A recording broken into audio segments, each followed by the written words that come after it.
may know that the support we received from the establishment was not exactly overwhelming. In fact, in every state that we went to, we had to take on governors and senators and members of Congress who were part of the Democratic establishment. That's fine, we knew what we were getting into.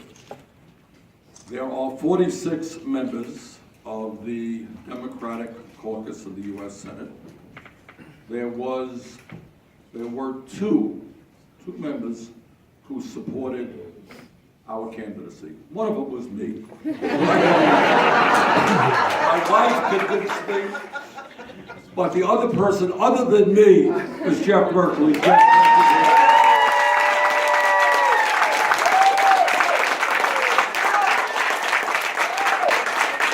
me introduce somebody to you I think most of you know.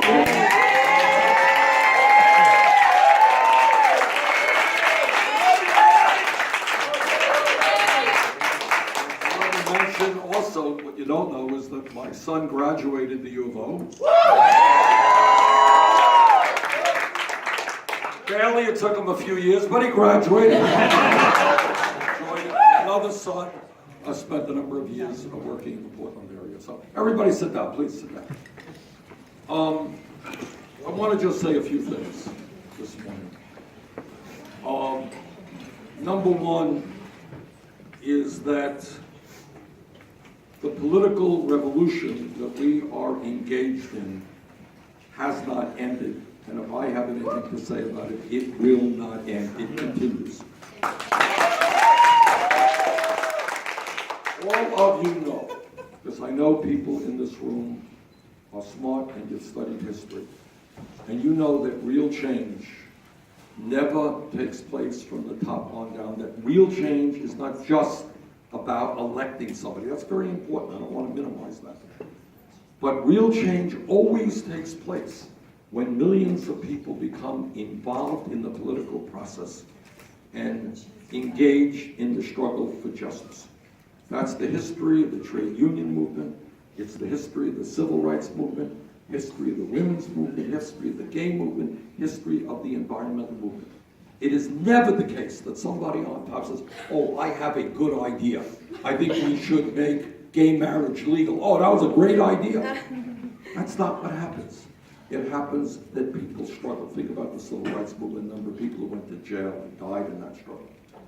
What the political revolution is about is engaging millions of people in our country in the struggle for social, economic, racial, and environmental justice. Yes. And that struggle must continue. I want to tell you that, as Jeff just mentioned, we have significantly altered the nature of discussion, political discussion in America, because we have asked the honest and real questions. Jeff just mentions, and he's absolutely right, and I campaigned on this, how insane it is that we have millions of people leaving school deeply in debt and others can't even afford to go to college. How crazy is that when we live in a competitive global economy? It is not a radical idea. And we have gotten that point across, that when we talk about public education, it must mean making public colleges and universities tuition free.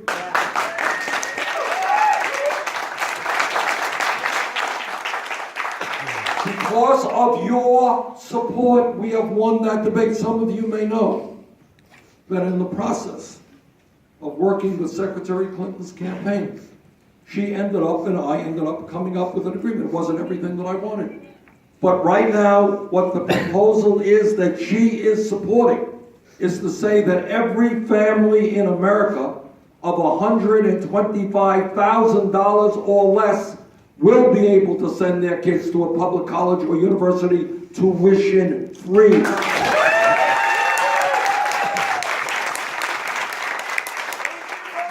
And in that same proposal, very, very strong language in terms of reducing student debt. You made that happen. Thank you.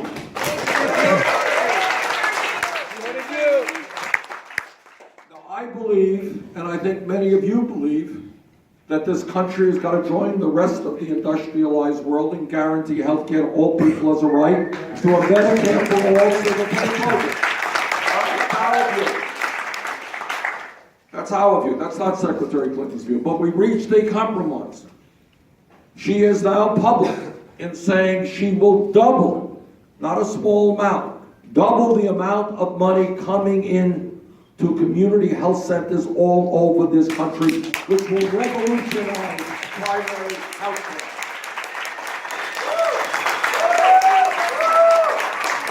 She is on record and will support public options in every exchange in this country. Allowing people 55 or older to opt into Medicare. Those are not small things. Now, what you know and what I know is politics is not what appears on the TV. What TV is interested in is conflict and fundraising and political gossip. But what the American people are interested in is what is going on in their lives. It is absolutely fair to say that we are in much better shape today than we were 7.5 years ago when Bush left office and when we were losing 800,000 jobs a month. No one can debate that. But on the other hand, what is also true, and we have got to have the courage to acknowledge it, I didn't hear it so much yesterday, by the way, is that while things are better than they were 7.5 years ago, if anybody here thinks there are not millions of Americans who are suffering economically, who are struggling right now to figure out how they're going to put food on the table for their kids, if you don't understand that, then you don't understand what's going on in America. Because that is what's going on. Not going to hear a whole lot about the grotesque level of income and wealth inequality. That's what we talk about, and we believe that it is immoral and unsustainable that the top 1/10 of 1% now owns as much wealth as the bottom 90%. We talk about that, and the American people agree with us. Today, if you can believe it, in my state, in Oregon, all over this country, you got people working longer hours for lower wages. You got people working 2 or 3 jobs despite a huge increase in technology and productivity. Okay. Today, 85% in the last few years of all new income is going to the top 1%. Does anybody here think that that is close to the kind of economy we should be having? No. No. We talk about it, other people don't talk about it. But the American people are listening to us. In terms of trade policies, we are going to work hard to defeat the TPP. Yeah. In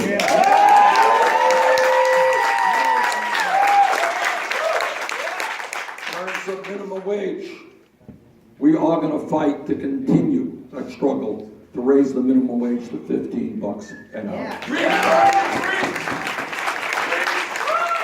So here is my point. My point, and what I believe, and I know most of you believe, is that politics, elections are very, very important. We work hard.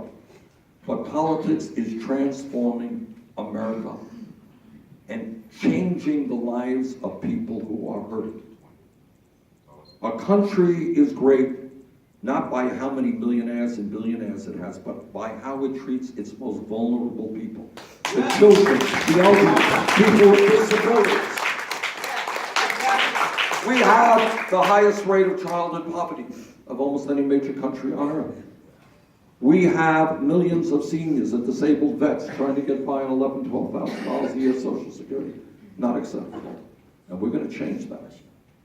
So, as Jeff indicated, we got to get money out of politics. We're going to overturn the Citizens United. Yes.